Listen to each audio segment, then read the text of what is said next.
ইয়ালামু খাইনাতাল আয়ুন ওয়া মা তুখফিস সুদূর। আল্লাহ তাআলা চোখের যত খেয়ানত গুনাহ মানে প্রকাশ্য এটাও জানেন, ওয়া মা তুখফিস সুদূর আল্লাহ নিজেই বলতেছে তোমরা অন্তরে যা লুকিয়ে রাখছো সেটাও জানেন।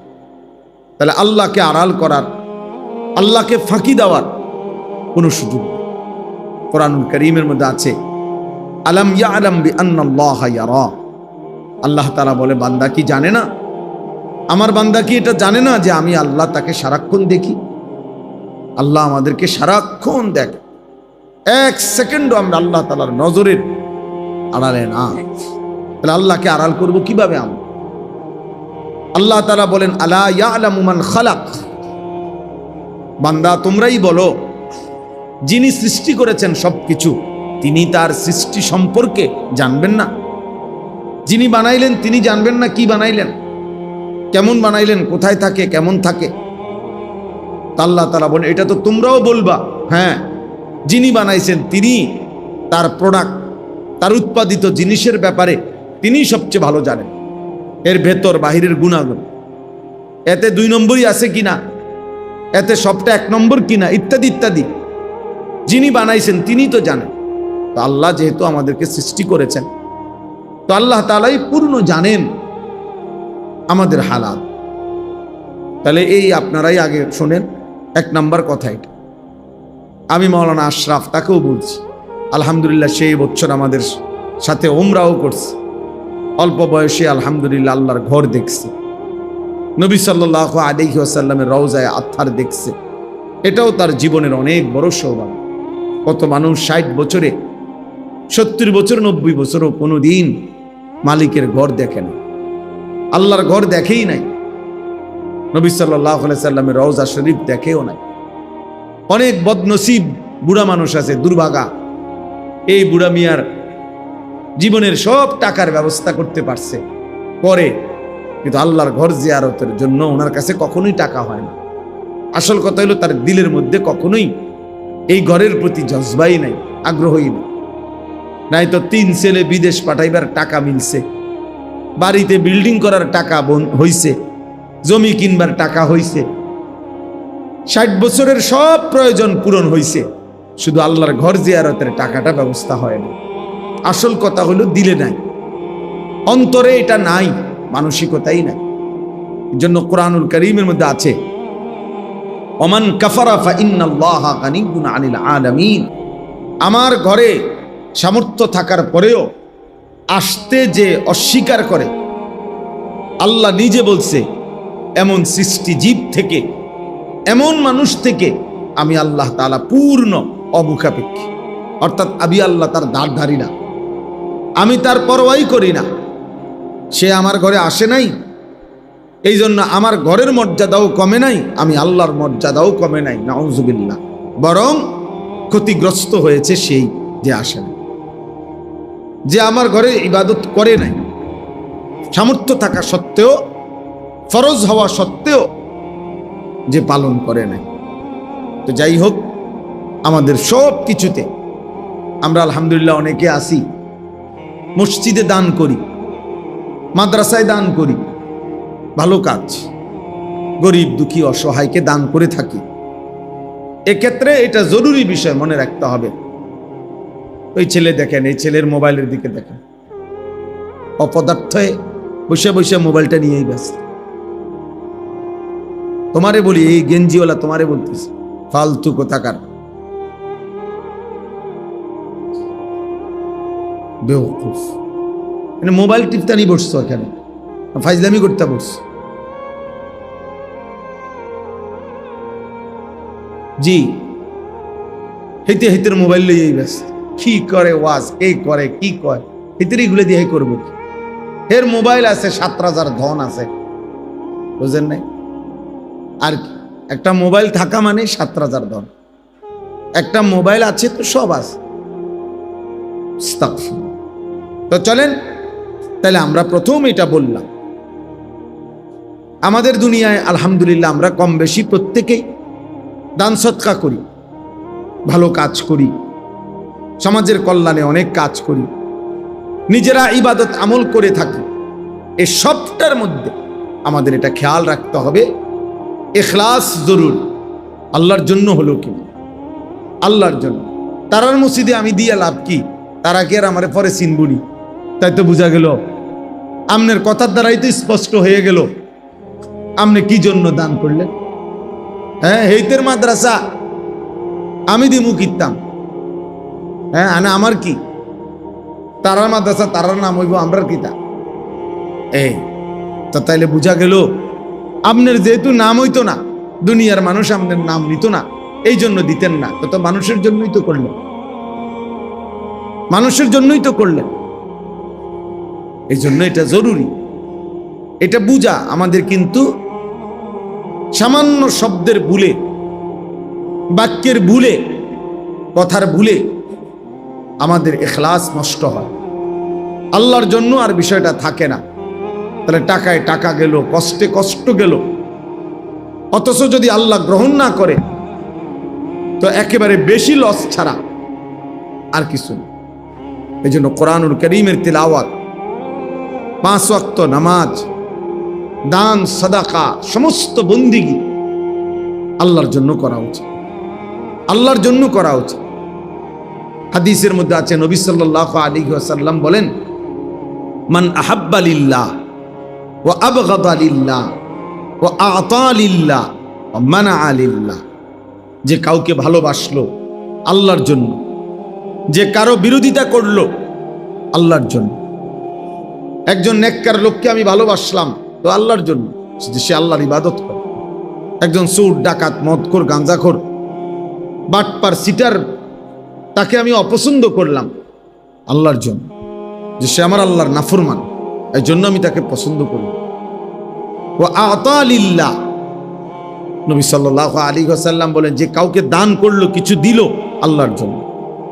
ওয়া মানা'a লিল্লাহ, নিষেধ করলো মানে দিল না। তুমি এটা গানের মধ্যে খরচ করবা, তুমি এটা নাচে গানে খরচ করবা, খেল তামাশায় খরচ করবা, গুনার কাজে, নারীর আড্ডায়, মদের আড্ডায়, জুয়ার আড্ডায় খরচ করবা, আমি দেব না। তো আল্লাহর নবী সাল্লাল্লাহু আলাইহি সাল্লাম বলেন, নিষেধ করলো, দান করলো না, এটাও আল্লাহর জন্য।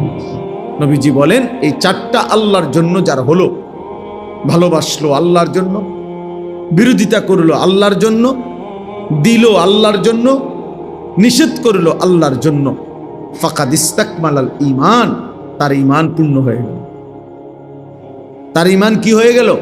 পূর্ণ হয়ে গেল, তার ঈমান পূর্ণ হয়ে গেল। তাইলে কি বুঝা গেল? আমাদের সব কিছু, আমরা মুসলমান, আপনি বুঝেন না, আপনি গ্রামের মানুষ, আপনি সিধা সাদা মানুষ, এই সমস্ত কথা বললে হবে না। বাপ, জওয়ান বলেন আর বুড়া বলেন, আমরা মুসলমান, আমরা মুমিন, আমাদেরকে এটা বুঝতেই হবে যে আমার আখিরাত আছে, আমার কবর আছে, আমার পরকাল আছে। অতএব এই কথা যদি আমরা বুঝি, তাহলে আমাদের সমস্ত কর্মকাণ্ডই হওয়া উচিত আল্লাহর জন্য, আল্লাহর নির্দেশনায়, রাসূলুল্লাহ সাল্লাল্লাহু আলাইহি সাল্লামের তরিকায়। এটাই আমাদের জীবন। আপনি যদি নাও বোঝেন মরে যাবেন, আপনি যদি পুরাও বোঝেন মরে যাবেন। খেয়াল করলেও মরে যাবেন, বেখেয়াল হইলেও মরে যাবেন। অলসতার লোকটারও মৃত্যু হয়, ব্যস্ততম লোকটারও মৃত্যু হয়। কাজেই আমাদেরকে মরতেই হবে, হাসি কিংবা কাঁদি, আনন্দ কিংবা বেদনায় চলে যেতে হবে। আমরা প্রত্যেকে ইনশাআল্লাহ, আমি এই মাদ্রাসা দেখে, মাদ্রাসার এই সুন্দর আয়োজন দেখে এই জন্য বললাম, এই সব কিছু যেন আল্লাহর সন্তুষ্টির জন্য, আল্লাহর সন্তুষ্টির জন্য হয়। আল্লাহ যেন গ্রহণ করে, আল্লাহ যেন কবুল করে, বলেন আমিন। এবার দেখেন, এই আয়াত, 3টা আয়াত পড়ছি অল্প কথায়। এই 3টা আয়াতের তর্জমা শুনাইলে আমার কথা শেষ। প্রথম পারায়, দ্বিতীয় সূরা, সূরায়ে বাকারার 127, 128, 129, এই 3টি আয়াত আমি তেলাওয়াত করেছি এই অল্প একটু সময়। এই 3টা আয়াতের তর্জমা শোনাবো, এরপরে আমার কথা শেষ হবে ইনশাআল্লাহ। এই 3টা আয়াত মূলত ইব্রাহিম আলাইহিস সালামের ঘটনাকে, দোয়াকে কেন্দ্র, ইব্রাহিম আলাইহিস সালামের ব্যাপারে একটা বিশেষ কথা এখানে আছে, এবং ইব্রাহিম আলাইহিস সালামের একটা সেরা দোয়া, কতগুলো কথা এখানে আল্লাহ তাআলা বলছেন এটা আছে। ইব্রাহিম আলাইহিস সালাম একজন অন্যতম নবী রাসূল, আল্লাহ তাআলার বহুতই পছন্দের মহব্বতের প্রিয় একজন নবীর নাম হলো ইব্রাহিম আলাইহিস সালাম। কোরআনুল কারীমের মধ্যে আছে, আল্লাহ তাআলা বলেন, ওয়া ইযিবতালা ইব্রাহিমা রাব্বুহু বিকালিমাতিন ফাআতাম্মাহুন্না। আল্লাহ তাআলা নিজেই বলতেছেন ইব্রাহিমকে তার রব আল্লাহ বহু কথার দ্বারা বারবার পরীক্ষা নিয়েছেন।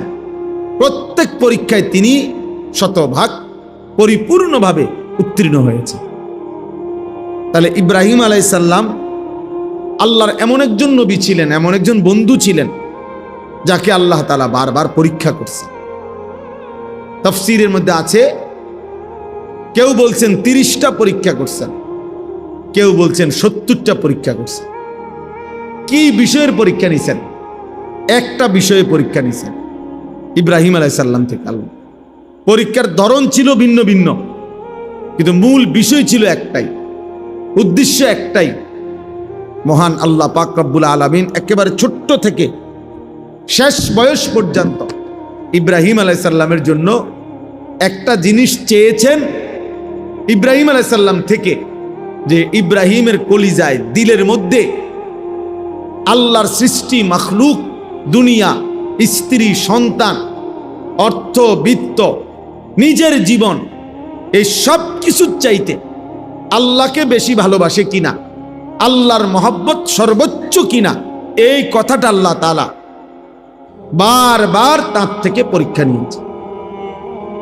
নিয়েছে। ছোট্টবেলায় মা বাবার মূর্তি পূজার বিরোধিতা করছেন, আল্লাহ তাআলা দেখতে চাইছেন মা বাবার ভালোবাসা বেশি না আল্লাহর ভালোবাসা বেশি।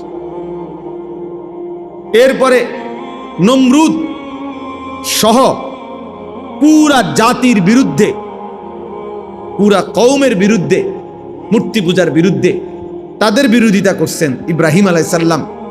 আল্লাহ দেখতে চাইছেন আল্লাহর ভালোবাসা বেশি না স্বগোত্রীয় লোকের প্রতি ভালোবাসা বেশি। এখানেও তিনি প্রমাণিত হয়েছে যে আল্লাহকে ভালোবাসেন না।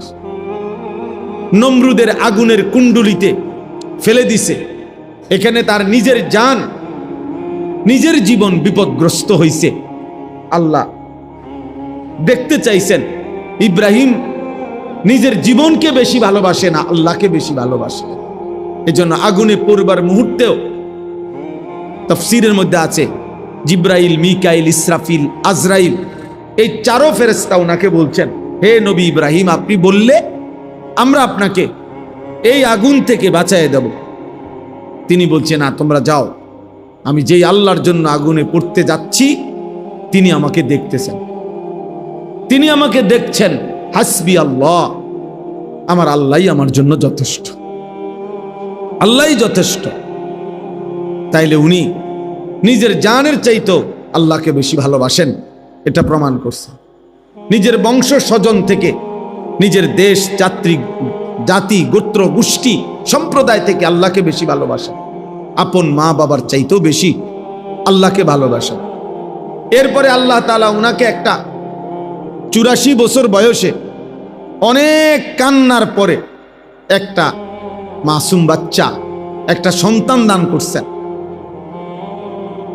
ইসমাইল আলাইহিস সালাম। এই ছেলেটাকে নিয়ে আল্লাহ তাআলা বারবার পরীক্ষা করছে। একবার বলছে ইসমাইলকে কোলে নিবা না, আদর করবা না, চুমা দিবা না, উনি মেনে নিছে। আরেকবার বলছে তাকে দূরে চোখের আড়াল করে দূর দেশে রাইখা আসবা, উনি সেটাও মেনে নিছে। আরেকবার বলছে তাকে জবাই করে ফেলবা, তো উনি জবাই করতেও রেডি হয়েছে। উনি প্রমাণ করছে যে আল্লাহ ছোটবেলায় যেরকম মা বাবার ভালোবাসার চাইতো আপনাকে বেশি ভালোবাসছি, আজকে আবারও প্রমাণ করলাম সন্তানের চাইতো আপনাকে বেশি ভালোবাসি, মা বাবার চাইতেও আপনাকে বেশি ভালোবাসি, সন্তানের চাইতেও বেশি আপনাকে ভালোবাসি। এরপরে আল্লাহ তাআলা ওনার স্ত্রী হাজেরা, ইসমাইলের মা, উনাকেও চোখের আড়াল করে দিছে ইসমাইলের সাথে। বলছে স্ত্রী এবং ছেলেকে দূরে পাঠায় দাও, চোখের আড়াল করে দাও। ইব্রাহিম আলাইহিস সালাম, আমি সংক্ষেপে বললাম আর কি, এত রাজি হয়েছেন, এত দূরে পাঠাই দিয়ে আসছেন তাদেরকে, একেবারে ঘাস তরু লতা পানি বিহীন, জনমানবহীন একেবারে মরুভূমি, সেখানে একাকী রেখে আসছেন। আল্লাহকে প্রমাণ করে দেখাইছেন, আল্লাহ স্ত্রীকে নয় আপনাকে বেশি ভালোবাসে, ছেলেকে নয় আপনাকে বেশি ভালোবাসে, মা বাপকে নয় আপনাকে বেশি ভালোবাসি, আত্মীয় স্বজন বংশধরকে নয় আপনাকে বেশি ভালোবাসি, আমার নিজের জীবন নয় আপনাকে বেশি ভালোবাসি। তাহলে কাকে বেশি ভালোবাসেন? আল্লাহকে। আল্লাহকে। এই কথাইটা আল্লাহ তাআলা স্ত্রীর মাধ্যমে, ছেলের মাধ্যমে, ওনার নিজের জীবনের মাধ্যমে, মা বাবার মাধ্যমে, বংশধর আত্মীয় স্বজনের মাধ্যমে সব আঙ্গিকে আল্লাহ ওনার থেকে পরীক্ষা নিছে। উনি সবভাবেই উনি টিকছে, উনি জিতছে, উনি উত্তীর্ণ হয়েছে। উনি বারবারই আল্লাহকে প্রমাণ করছে, আমি আপনাকেই ভালোবাসি, আপনাকেই বেশি ভালোবাসি। এই জন্য বাপ, একজন মুমিনের, মুসলমানের সবচেয়ে বেশি ভালোবাসা আল্লাহর জন্য। কোরআন আল্লাহকে বলছে, কোরআনে আল্লাহ বলছেন, ওয়াল্লাযীনা আমানু আশাদ্দু হুব্বাল লিল্লাহ, যারা মুমিন, যারা ঈমানদার, আল্লাহ নিজে বলতেছেন তাদের সবচেয়ে বেশি ভালোবাসা লিল্লাহ, আল্লাহর জন্য, আল্লাহর জন্য, আল্লাহর জন্য। আমরা এই অল্প কয়েকজন মুসলমান যে দূরে বোঝেন, বাকি এটা বুঝছেন, আমরা স্ত্রীর মনে কষ্ট যাইব, এজন্য আল্লাহকে নারাজ করলেন, স্ত্রীকে বেপর্দা ছেড়ে দিলেন। ছেলের মনে কষ্ট যাবে, এজন্য আল্লাহকে ছেড়ে দিলেন, ছেলেটারে বেনামাজি চলতে দিলেন, বেনামাজি চলতে দিলেন। বাবা মার মনে কষ্ট যাইব, এই জন্য আল্লাহকে নারাজ করলেন। বাবা আমার অন্যায়, বাবা আমার হারাম গুনাহ, ওই মায় কইছে তোর বউয়ে ছোট ভাইগুলোকে দেখা না করলে আজ এতদিন ধরে এক লগে খাইছো পড়ছ, হ্যাঁ ঝামেলা হইব, মায় কইছে। এই জন্য নিজের বউ এখন দেবরও দেখা দেয়, ভাসুরও দেখা দেয়, নাহলে মায়ের রাগ করবে। তার মানে মা খুশি থাক, আল্লাহ নারাজ হোক, বাবা খুশি থাক, আল্লাহ নারাজ হোক, ভাই বোন খুশি থাকুক, স্ত্রী ছেলে মেয়ে খুশি থাকুক, আল্লাহ নারাজ হোক। এই জন্য বারবার আমরা নারাজ করি আল্লাহকে, বারবার আমরা খুশি করতে চাই এমন আপনজনদেরকে। অথচ ইব্রাহিম আলাইহিস সালাম বারবার প্রমাণ করছে, আল্লাহ আমি বারবার পরিবার পরিজন, আত্মীয় স্বজন, মা বাপ, স্ত্রী সন্তান, তাদের বিরুদ্ধে, তাদের মোকাবেলায় প্রমাণ করতে চাই যে আমি সবার বিপরীতে আপনাকে বেশি ভালোবাসি, আপনাকে বেশি বেশি ভালোবাসি। এই কথাটা আল্লাহ তাআলা ইব্রাহিম আলাইহিস সালাম থেকে আল্লাহর মহব্বতের পরীক্ষা নিছেন, ভালোবাসার পরীক্ষা নিছেন। আচ্ছা, তো এই পরীক্ষা নিয়ে যখন প্রত্যেক পরীক্ষায় তিনি উত্তীর্ণ হয়েছেন, তো আল্লাহ তাআলা তখন উনাকে খুশি হয়ে আল্লাহ একটা শ্রেষ্ঠতম দায়িত্ব দিছেন। এই দায়িত্বটা হলো, আল্লাহ যখন তার বান্দার উপরে খুশি হয়, তো আল্লাহ তাআলা তাকে একটা উত্তম দায়িত্ব দিছেন। সেটা হলো, ইব্রাহিম এবার আমি আল্লাহ সিদ্ধান্ত নিছি, সারা জীবন যেহেতু তুমি আমার ভালোবাসার প্রমাণ দিছো, এবার আমি আল্লাহ তোমার দ্বারাই আমার নিজের ঘর, আমি আল্লাহর ঘর তোমার হাত দিয়ে বানাবো, তোমার হাতে বানাবো। এই জন্য আল্লাহ তাআলা আদেশ করছেন, ওয়াইদ বাওয়ানা লিইব্রাহিমা মাকানাল বাইত, আল্লাহ বলেন আমি নিজে ইব্রাহিমের জন্য আমার ঘর কাবার সীমানা নির্ধারণ করে দিলাম, ঠিক করে দিলাম, এত বাই এত, দৈর্ঘ্যে এত, প্রস্থে এত, উচ্চতায় এত, এই সব কিছু আমি আল্লাহ নির্ধারণ করে ঠিক করে দিলাম। ইব্রাহিমকে বললাম, আমি আল্লাহর নকশায়, ম্যাপের উপরে তুমি আমার ঘর পুনরায় নির্মাণ করো, পুনরায় নির্মাণ করো।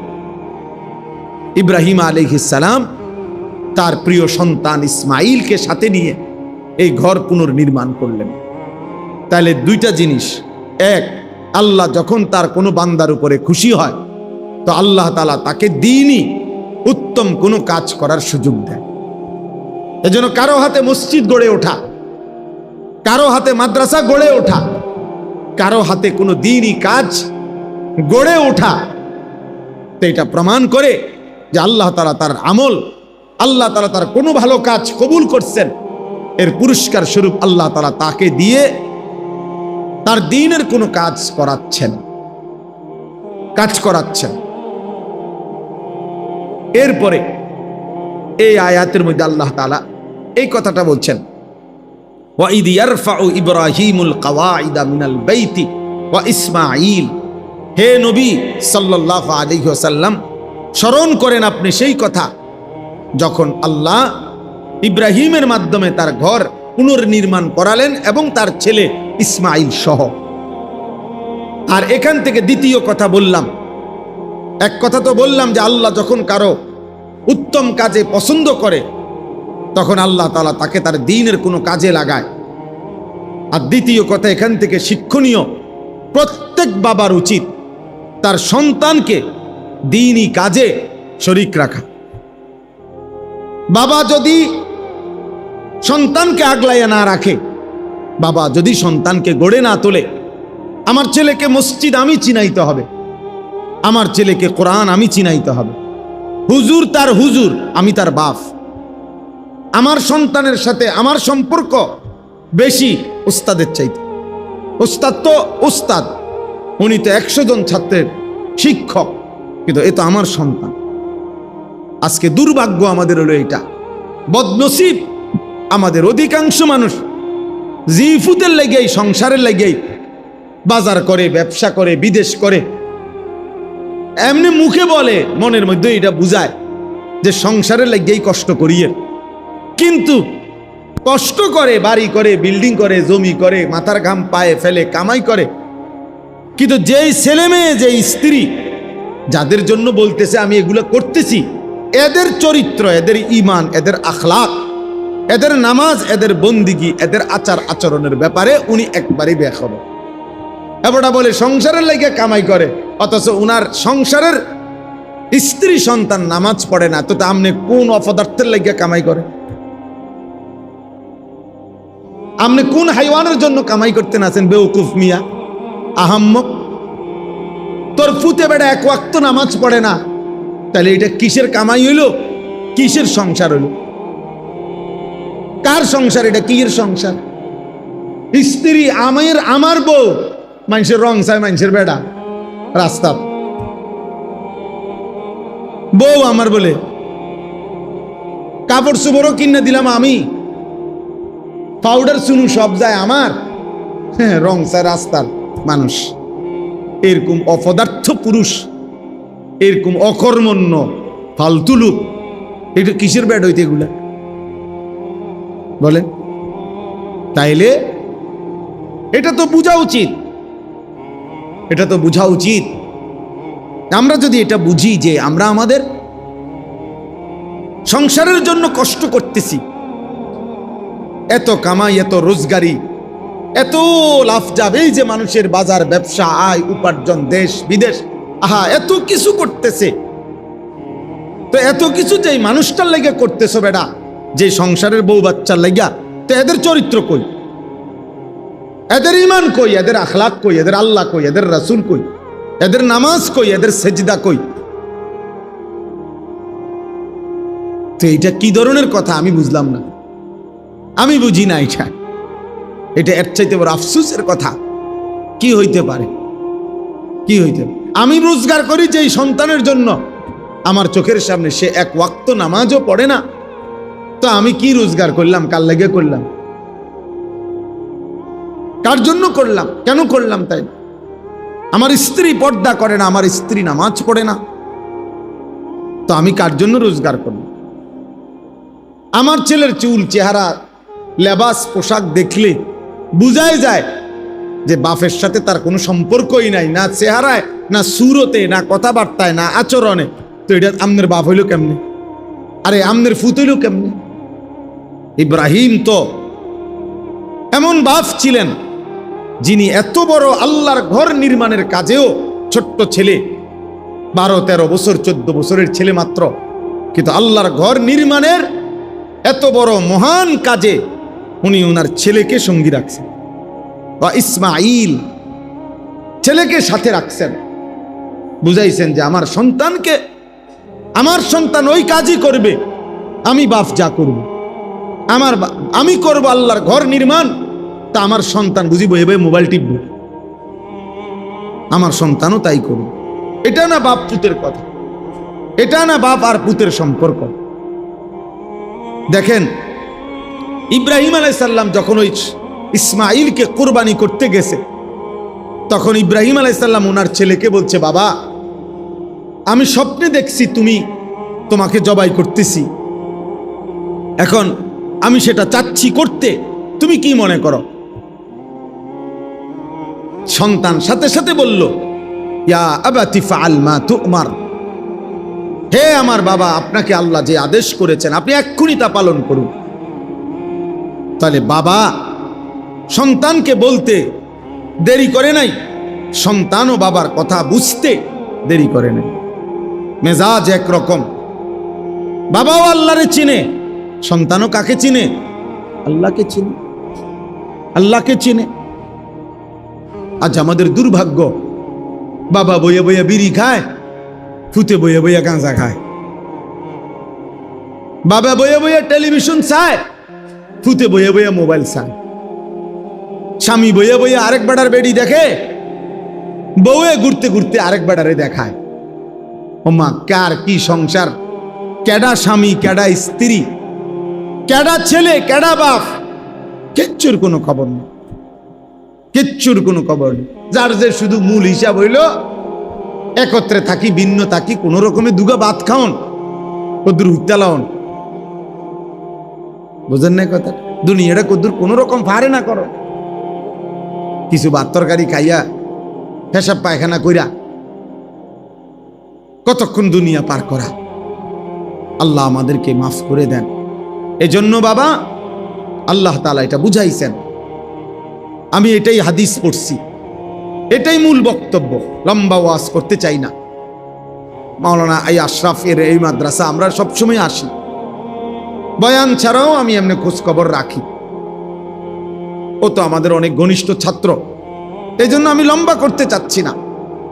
আপনাদেরকে বললাম, এখানে স্পষ্ট আল্লাহ উদাহরণ দেখাইলো, ওইখানেও উদাহরণ দেখাইলো। ইব্রাহিম আলাইহিস সালাম সন্তানকে বলতে দেরি, সন্তান মানতে দেরি করছেন। ইব্রাহিম আলাইহিস সালাম বলছে, আমি দেখতেছি স্বপ্নে তোমারে জবাই করছি।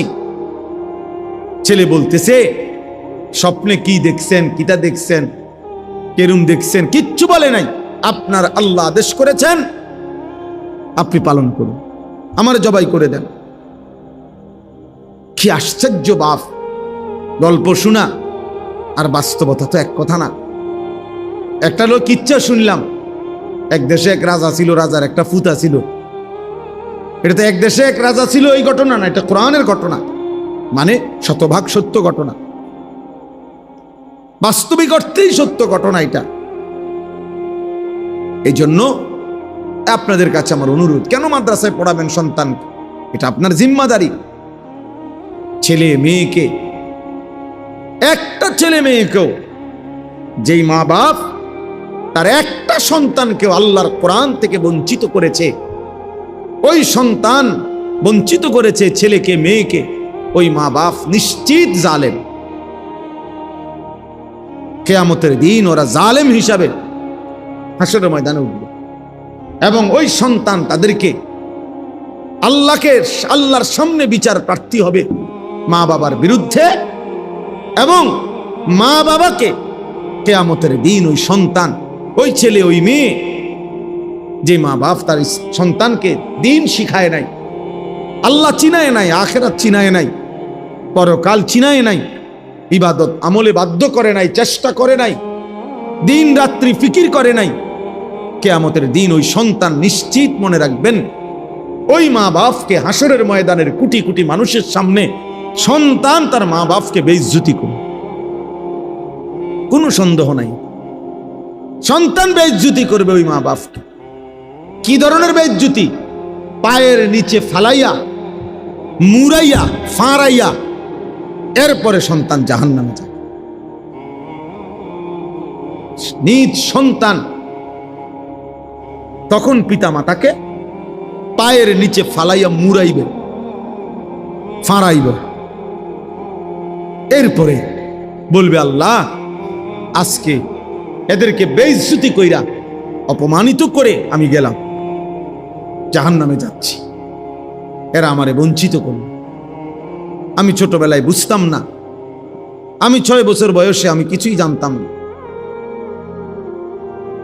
কিছুই জানতাম। এই জন্য আল্লাহ তাআলা এখানে শিখাইছেন, وَإِذْ يَرْفَعُ إِبْرَاهِيمُ الْقَوَاعِدَ مِنَ الْبَيْتِ وَإِسْمَاعِيلُ, আল্লাহ বলেন ইব্রাহিম আমার ঘর পুনর্নির্মাণ করলো এবং ইসমাইল অর্থাৎ ইব্রাহিম তার সাথে ছেলেকেও নিলেন। নিয়া বাপ ফুতে এবার এক মনে, এক ধ্যানে, এক ফিকিরে আল্লাহর ঘর নির্মাণ করছে, কাবা নির্মাণ করে এবার আল্লাহর কাছে ইব্রাহিম আলাইহিস সালাম ছেলেকে সাথে নিয়া, আহা বনো কেমন সুন্দর বিষয় যে মনে করেন একজন বাবা, ওনার বয়স তো 85 বছর আর ছেলেটার বয়স 13-14 বছর, তো বাপ ফুত দুইজনেই আল্লাহর কাছে হাত উঠাইছে, মুনাজাত ধরছে, একটা বড় হাত, একটা ছোট্ট হাত, পিচ্ছি হাত, একটা ছোট্ট মানুষের হাত আর একটা বড় মানুষের হাত, তো 2 হাত একসাথে আল্লাহর কাছে এবার উঠাইছে। উঠাইয়া ইব্রাহিম আলাইহিস সালাম কতগুলো দোয়া করছে আল্লাহর কাছে। এইটাই শেষ, এই দোয়াটি বলতে চাই শুনুন। আল্লাহর ঘর বানিয়ে নিজের এবং নিজের সন্তানের জন্য, পরিবারের জন্য ইব্রাহিম আলাইহিস সালাম আল্লাহর ঘর বানাইয়া দোয়া করছে। এই দোয়ার মধ্যে কি বলছে দেখেন। আর আমরা পরিবারের জন্য, সন্তানের জন্য আমরা কি ভাবি, আর উনি কি ভাবছে, কি বলছে, কি বলা উচিত, এই শুধু এটা শুনে তাইলে শেষ। ইব্রাহিম আলাইহিস সালাম ইসমাইলকে সাথে নিয়ে আল্লাহর ঘর কাবা পুনর্নির্মাণ করে আল্লাহর কাছে 2 হাত তুলে দোয়া শুরু করছে। এবার এই দোয়া করতেছে, রব্বানা তাকাব্বাল মিন্না, 1 নম্বর দোয়া, আয় আল্লাহ আমরা পিতা পুত্র মিলে আপনার ঘর নির্মাণ করলাম, রব্বুল আলামিন আমাদের এই খেদমতটুকু আপনি কবুল করে নেন।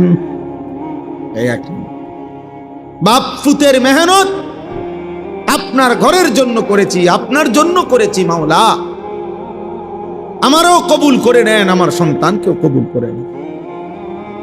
রব্বানা তাকাব্বাল মিন্না, আমরা 2 জনের খেদমত আপনি কবুল করেন। আমি আমার সাধ্য মতো আপনার ঘর কাজ করেছি, আমার সন্তানের সাধ্য মতো ঘরের কাজ করেছে। কারণ বাপ পুত্র আর সমান সমানই টানছে না, কারণ উনি হলেন সামর্থ্যবান, সে তো বাচ্চা, কিন্তু আপনি আমাদের 2 জনের খেদমত কবুল করেন। ইন্নাকা আনতাস সামিউল আলিম, ইব্রাহিম আলাইহিস সালাম বলেন আল্লাহ আপনি তো সব শুনেন, সব জানেন। আল্লাহ আপনার জন্য করেছি কিনা, আপনার সন্তুষ্টির জন্য ঘর করলাম কিনা, আপনার কাজ করলাম কিনা, দুনিয়ার কেউ যদিও না জানে আপনি তো জানেন, আপনি তো জানেন, আপনি তো সব শুনেন, তাহলে আপনাকে তো আড়াল করার কিছুই নাই। ইন্নাকা আনতাস সামিউল আলিম, আয় মাওলা নিশ্চয়ই আপনি সব শুনেন, সব জানেন। অতএব আপনি আমার দিলের খবরও জানেন, আপনি আমার বাহিরের খবরও জানেন। আমি আমার ছেলেকে কি বলছি আপনি সেটাও শুনেন, আমার ছেলে আমারে কি বলছে তাও আপনি জানেন, সব আপনি শুনেছেন, জানেন। অতএব আপনি আমাদের পিতা পুত্রের এই খেদমত কবুল করে নেন। এই হলো 1। 2 নম্বরে দোয়া, রব্বানা ওয়াজআলনা মুসলিমাইনি লাক। এই দ্বিতীয় দোয়া হলো, এক বাপ তার ছেলেকে নিয়ে আল্লাহকে বলতেছে, আল্লাহ আমরা পিতা পুত্র 2 জনকেই আপনি ইসলামের উপরে দৃঢ়তা, ইস্তেকামাত, মজবুতি দান করেন। আমি যেন জীবনভর আল্লাহ মৃত্যু পর্যন্ত যেন দ্বীনের উপরে, ইসলামের উপরে থাকতে পারি। আমার ছোট্ট মাসুম সন্তানকে আপনি এভাবে কবুল করেন। আমার ছেলে ইসমাইলও যেন মৃত্যু পর্যন্ত আপনার দ্বীনের উপরে থাকে। হ্যাঁ, সন্তানকে আল্লাহর হাতে গছায় দিছে, আল্লাহর হাতে তুলে দিছে। সন্তানের জন্য ইসলাম চাইছে, আল্লাহ আমি যেমন নামাজ পড়ি আমার সন্তানও যেন নামাজ পড়ে, আমি যেমন আপনার হুকুম মানি আমার সন্তানও যেন আল্লাহর আপনার হুকুম মানে। আমরা 5 ভাই। আমার আব্বা মসজিদে ইমামতি করতেন, আলেম ছিলেন, কিন্তু কোনো বড় মাদ্রাসায় পড়ায় নাই, শুধু মসজিদে ইমামতি করতো আব্বা। প্রাইমারি স্কুলে মাস্টারি করতেন। আমার বুঝ হওয়ার পরে আমি হাজার হাজার বার শতবার দেখছি আমার আব্বার লগে আমি কত দোয়ায় শরীক হইছি। আব্বার সাথে নামাজে যাইতাম, শবে বরাত, শবে কদর, রমজানে, তারাবিতে। আমার আব্বা খুব কান্ত মুনাজাতের মধ্যে, আমি এগুলা দোয়া শরীক হইতাম। বাসাতে এসে এসে মারে শুনাইতাম আব্বা কিতা কিতা কয় দোয়ার মধ্যে, এগুলো সব বলতে পারতাম। তো আমরা 5 ভাই। আমি বুঝ হওয়ার পরে সবসময় শুনতাম আব্বা বলতো, আল্লাহ আমার ছেলেদেরকে হক্কানি রব্বানি আলেম বানা, এই কথাইটাই কইতো আব্বা। তা আমরা আলহামদুলিল্লাহ 5 ভাই আল্লাহর দয়া, আল্লাহ করাইছেন, 5 জনই আলেমে দ্বীন হইছে, 5 জনই। কিন্তু মজার একটা বিষয় হলো আমরা 5 ভাই এই পর্যন্ত বহুবার, আমি একটু কম করছি বাকি অন্যরা, আমিও সামান্য একবার চেষ্টা করছি ব্যবসায়িক লাইনে টাকা পয়সা খাটাইয়া লাভবান হওয়ার জন্য। আমরা 5 ভাই বহুবার চেষ্টা করছি। এই পর্যন্ত যতবারে আমরা 5 ভাইয়ের যে ভাইয়ে ব্যবসায়িক কোনো লাইনে টাকা খাটাইছি বা চেষ্টা করছি, মনে মায়ের খেয়েছি, শক্ত মায়ের, মায়ের যে মায়ের আর ফুঁজিয়ে নাই, একেবারে ফুঁজিয়ে নাই। মানুষ তো কিছু লই আইহে, হ্যাঁ, লাভটা তো ফুঁজিয়ে নাই, সুতরাং একেবারে একজনেরও না। আর এইটা কি, আমি সব সময় তো আমার ভাইদেরকে আমি অনেকবার বলছি, মেজো ভাইয়ের হাত ধইরা, ছোট ভাই করে হাতে ধইরা আমি অনেক সময় বলছি, এখনো বলি ভাই করে, ভাই আমি একটা বুঝা বুঝছি, আমার আব্বা আল্লাহর কাছে এমনি কইছে এমনি কবুল হয়েছে, এবারটা কোনো দোকান কয় না, ব্যবসা কয় নাই। আমার আব্বাই যদি আমাকে লাগে একটু টাকা পয়সার কথা কইয়া যাইত, তাহলে এই লাইনে আপনারা পারতেন। আব্বাই বলে গেছে আল্লাহ সন্তানদেরকে আলেম বানান, বাপে যেমনি কইছে এটাই কবুল হইছে। বাপে আমগোর লাগে কি চায় নাই, দুনিয়ার ব্যবসা চায় নাই, এই জন্য হয় না, নাইলে দুনিয়ার সব মানুষে। আমার এক বোনজামাই আছে 28 বছর মনে কম পক্ষে, উনি বিদেশ যাইতে চাইছে, উনার সাথে শতবার আমিও ওরম দেখছি, উনি যায় বিদেশ যাইতে আছে, মানে ঢাকা হেনতে আইয়ালিস এয়ারপোর্টে, ওনার সাথে সবার ফ্লাইট হয়ে গেছে। একবার শুধু জীবনে উনি হে ফাঁসে গেছে, মানে ওই দেশে, যেই দেশে, ওই দেশের এয়ারপোর্টের থেকে ফেরত দিচ্ছে। আল্লাহর দয়া হেদিকে যাইতে দিচ্ছেন, কি ব্যাপারটা কি? অথচ কত মানুষ কি চলে গেল বিদেশ যাওয়াটা কি খুব কোনো কঠিন কিছু? কথা বলেন না কেন? তাইলে এই আপনাদেরকে বললাম, এটা মনে রাখতে হবে, নিজের সন্তান, নিজের পরিবার পরিজনের জন্য আল্লাহর কাছে দুনিয়া চাওয়ার দরকার নাই, আখিরাত চাইতে হয়। এই যে উনি চাইলেন রব্বানা ওয়াজআলনা মুসলিমাইনি লাক, ইব্রাহিম নবী বললেন আল্লাহ আমি এবং আমার সন্তান ইসমাইলকে ইসলামের উপরে মজবুতি দান করেন, দৃঢ়তা দান করেন, মৃত্যু পর্যন্ত যেন আমিও আমার সন্তানও দ্বীনের উপরে থাকে, ইসলামের উপরে থাকে। এরপরে 3 নম্বর দোয়া। 1 নম্বর দোয়া হলো আল্লাহ আমাদের খেদমতটুকু কি করেন, কবুল করেন। 2 নম্বর দোয়া হলো আল্লাহ বাপ্পু দুইজনকেই আপনার ইসলামের উপরে, দ্বীনের উপরে দৃঢ়তা, মজবুতি, কায়েম ইস্তেকামত দান করেন। 3 নম্বর, এবার উনি চিন্তা দোয়া করে দেখেন, এখন তো দোয়া করলো নিজের লাইগা, এই ছেলের লাইগা, কিন্তু আল্লাহ চাইলো তো চিরেই তার ঘরেও তো জিফুত হইব না? আবার ইসমাইল বড় হবে, বিবাহ করবে, তারও তো সংসার হবে, ভবিষ্যতে উনার তো নাতি নাতনি হবে, তাদের ঘরে আরো হবে, এভাবে তো কিয়ামত পর্যন্ত উনার বংশের একটা ধারা চলতে থাকবে। এবার উনি কি ফিকিরমান্দ ইব্রাহিম নবী, উনি বলছে ওয়ামিন দুররিয়াতিনা উম্মাতাম মুসলিমাতাল লাক, রব্বুল আলামিন কিয়ামত পর্যন্ত আমার যেই বংশধারা, ইসমাইলের যেই বংশধারা, এই বংশধারায় কিয়ামত পর্যন্ত আপনি আপনার অনুগত উম্মতে মুসলিমা হিসাবে আমার বংশধরের একটি অংশকে অবশ্যই কবুল করেন। এমন যেন না হয় 100 বছর পরে ভালো বংশ ছিল, নেককার বংশ ছিল, নামাজি বংশ ছিল, দাদা নেককারা ছিল, বাপ নেককারা ছিল, ফুতেও কিছু কিছু নামাজ পড়তো, এরপরে আইয়া 70 বছর পরে এখন আর কেউ নামাজ পড়ে না, কেউ আল্লাহরে চিনে না, সব আল্লাহর নাফরমানি করে শেষ। ইব্রাহিম আলাইহিস সালাম বলছে এমন যেন কখনো না হয়, কিয়ামত পর্যন্ত আমার বংশধারায় একটা অংশ যেন এমন থাকে যে যারা সর্বদাই উম্মতে মুসলিমা, আপনার আনুগত্য, আপনাকে আত্মসমর্পণকৃত, আপনার অনুসার, আপনার আদেশ মানে এরকম মুসলিম একটা গ্রুপ, একটা বংশের একটা অংশ কিয়ামত পর্যন্তের জন্য আপনি কবুল করেন। এজন্য হাদিসে আছে, আমাদের নবী সাল্লাল্লাহু আলাইহি সাল্লামের কাছে একবার মদিনার সাহাবীরা দোয়া চাইছিল, আনসার, ওনারা বলছিল ইয়া রাসূলুল্লাহ, আমাদের আনসার যারা আমরা মদিনার আপনার সাহাবীদেরকে, মক্কার সাহাবীদেরকে সাহায্য সহযোগিতা করেছি জীবনভর, আপনি আমগুলো লাগে একটু দোয়া করেন। হাদিসে আছে নবীজি দোয়া করছে, আল্লাহুম্মা গফিরিল আনসার, আল্লাহ আমার আনসারি মদিনার সাহাবীদেরকে মাফ করে দেন।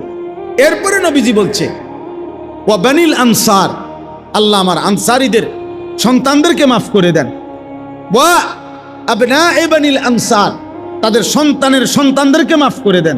এইভাবে 5-6 বার বলছে নবী, অর্থাৎ আল্লাহ শুধু এদেরকে না, এদের আগত খানদান যারা কিয়ামত পর্যন্ত আসবে তাদেরকেও মাফ করে, তাদেরকেও মাফ করে দেন। তো ওয়ামিন দুররিয়াতিনা উম্মাতাম মুসলিমাতাল লাক, আল্লাহ আমাকেও ইসলামের উপরে দৃঢ়তা দেন, আমার সন্তান ইসমাইলকেও দেন, আমার বংশধারা ইসমাইলের বংশধারায় কিয়ামত পর্যন্ত উম্মতে মুসলিমা বানান, আপনার অনুগত বান্দা বানান। যেন একজন মুসলমানের সার্থকতা মিয়া, আপনি তো 30 বছর খাইছেন দাইছেন সুদে ঘুষে কিস্তিতে লোনে খাইয়া দাইয়া, এরপরে চলে গেলেন মিয়া। এরপরে যদি বংশধর এমন হয় 50 বছর পরে আপনার বংশের কেউ আল্লাহ চিনে না, নবী চিনে না, আখিরাত চিনে না, তো আপনার কবরে সওয়াব যাবে কেমনে? আপনার কবরে সওয়াব যাবে কেমনে? আপনার বংশধর তো আল্লাহই চিনেন, আখিরাতে তো চিনেন। আল্লাহ আমাদেরকে মাফ করে দেন, আল্লাহ আমাদেরকে মাফ করে দেন। এরপরে তিনি বললেন ও আরিনা মানাসিকানা, তাহলে 4 নম্বর দোয়া ইব্রাহিম আলাইহিস সালাম বলে, আল্লাহ আপনার ইবাদতের যত নিয়ম কানুন, সমস্ত নিয়ম কানুন আপনি আমাদেরকে দেখায়া দেন, বলে দেন, শিখায়া দেন, আমরা যেন আপনার হুকুম মোতাবেক, আপনার কানুন মোতাবেক আপনার প্রতিটা ইবাদত যেন করতে পারি, এটা আপনি আমাদেরকে বলে দেন, পথ বাতলে দেন, আপনি শিখান। অর্থাৎ বুঝাইছে আপনার ইবাদত যেন মন গড়া না করি, বরং আপনার নির্দেশনা মতো যেন করতে পারি, এমন পথ আপনি আমাদেরকে দেখায় দেন। অনেক মানুষ আছে, আহা আমরা নমাজ পড়ে হ্যাঁ বড়া, আপনি জিজ্ঞাসা করেন তাব্বাতিয়াদা সূরা নুরানির বাচ্চা ও শুনলে হাসবো, আত্তাহিয়াতু ফরেন চাচা, তো একটা বাচ্চা যদি আমগো মাদ্রাসাগুলোতে এরাও শুনে, এরাও এই চাচার এগুলা শুনলে হাসতে হাসতে পানিত পড়বে। তো তাহলে এটা কি নামাজ? যার সূরা হয় না, যার একটা দোয়া ঠিক নাই, রুকু সেজদা ঠিক নাই, আত্তাহিয়াতুটাও ঠিক মতো পড়তে পারে না, কিচ্ছু পারে না, হ্যাঁ ওটা ওড়ে আর নামে ওটা ওটা নমাজ পড়ে। কি নমাজ এটা? এই নামাজের তো কোনো ফায়দা নাই, অশুদ্ধ, ভুল। যেই নামাজ সূরা কেরাত দোয়া কালাম তাসবিহ ভুল, অশুদ্ধ, খোদার কসম ওই নামাজ হবে না। ওটা কোনো নামাজ না,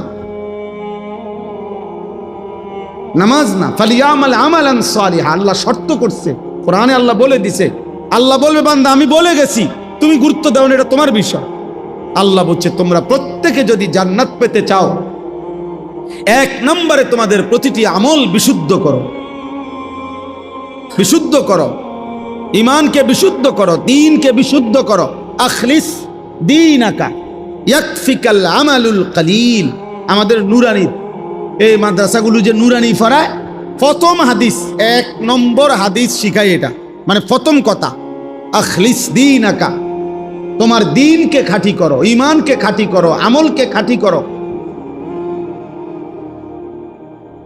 এজন্য এখানে তিনি বলছেন আল্লাহ আপনার যত ইবাদত আছে, ইবাদতের যাবতীয় নিয়ম কানুন আপনি আমাদেরকে দেখায় দেন, বলে দেন, বাতলায় দেন। ওয়াতুবা আলাইনা, এরপরে বলছেন আল্লাহ যত গুনাহ করেছি, পাপ করেছি, অপরাধ নাই উনাদের, ওনারা নবী, নবীদের কোনো গুনাহ হয় না, তারপরেও বলতেছে আল্লাহ আপনি আমাদের অপরাধ থেকে আমরা তওবা করতেছি, আপনি আমাদের তওবা কবুল করে নেন। গুনাহ মাফ চাইছে, গুনাহ মাফ। নবীদের কোনো গুনাহ নাই, এরপরেও ওনারা গুনাহ মাফ চাইছে। আমাদের গুনায় ভরা, আমরা গুনাহ মাফ চাইতে পারি না। আমরা বসে থাকি 90 বছর বয়সে, বুড়া মিয়া যখন অসল হইয়া, লম্বা হইয়া, সোজা হইয়া যখন শ্বাস টানে, একেবারে নিঃশ্বাস টানতেছে, দম টানতে আছে, এই সময় 100 টাকা দিয়া হুজুর ডাক্কা আনে, হুজুর রে দিয়া তোবা ভরায়, মস্কারি করে আর আল্লাহর সাথে মস্কারি করে। হ্যাঁ, গুনাহ করলেন আমনে, তওবা ভরায় হুজুরে, ওটা জানেও না কিসের তওবা, ওনা তখন হুঁশে নাই। আল্লাহ আমাদেরকে মাফ করে দেন। ইন্নাকা আনতাত তাওয়াবুর রহিম। এই ইব্রাহিম আলাইহিস সালাম বলেন আল্লাহ নিশ্চয়ই আপনি তওবা কবুলকারী, আপনি দয়াবান, কাজে আপনি আমাদের তওবা কবুল করে নেন, আপনি আমাদেরকে ইবাদতের নিয়ম কানুন দেখাইয়া দেন, আপনি আমাদের বংশধারায় সর্বযুগে মুসলিম হিসাবে কবুল করেন, আপনি আমরা বাপ ফুতকেও ইসলামের উপরে দৃঢ়তা দেন, আমাদের আমলগুলো কবুল করেন। সর্বশেষ আল্লাহর কাছে ইব্রাহিম নবী বলছে রব্বানা ওয়াবআস ফীহিম রাসূলাম মিনহুম। সুবহানাল্লাহ। ইব্রাহিম আলাইহিস সালাম এবার বলছে আল্লাহ কিয়ামত পর্যন্ত আমার যে বংশধারা আসবে, এই বংশধারাতেই আমি আপনার কাছে বিশেষ দোয়া করছি যে আমার এই বংশধারায়, আমার ইসমাইলের বংশে আপনি আখিরি জামানার নবী, নবী মুহাম্মদ সাল্লাল্লাহু আলাইহি সাল্লাম, সেই আখিরি বন্ধু, আখিরি নবীকে আমার সন্তান ইসমাইলের আমার বংশে আপনি পাঠান। সুবহান। কেন কেন? ইয়াতলু আলাইহিম আয়াতিকা ওয়া ইউআল্লিমুহুমুল কিতাবা ওয়াল হিকমাতা ওয়া ইউযাক্কিহিম। আমার বংশধারাকে কোরআন শিখাবে, কোরআন এবং সুন্নাহর তালিম দিবে, অন্তর পবিত্র করে গুনাহমুক্ত করে দিবে। অর্থাৎ আমার বংশধারাকে যেন জান্নাতের উপযোগী করে বানায়া দেয়, এই জন্য আমি আপনার কাছে আরজি করি, আখিরি নবী মুহাম্মদ, আখিরি পয়গাম্বর, আখিরি বন্ধু আপনি আমার বংশে দান করুন। সুবহান। ইন্নাকা আনতাল আজিজুল হাকিম। এরপরে সর্বশেষ ইব্রাহিম আলাইহিস সালাম বলছে আল্লাহ বেশি চাইছি না আপনার কাছে, যা চাইছি আপনি তার চাইতে বড় আজিজ, ক্ষমতাবান, আপনি আরো বেশি দিতে পারেন, আপনার কাছে আরো বেশি আছে, আরো বেশি আছে। আপনি মহা ক্ষমতাবান, আপনি মহা জ্ঞানী, প্রজ্ঞাময়, কাজে আমি বেশি চাই।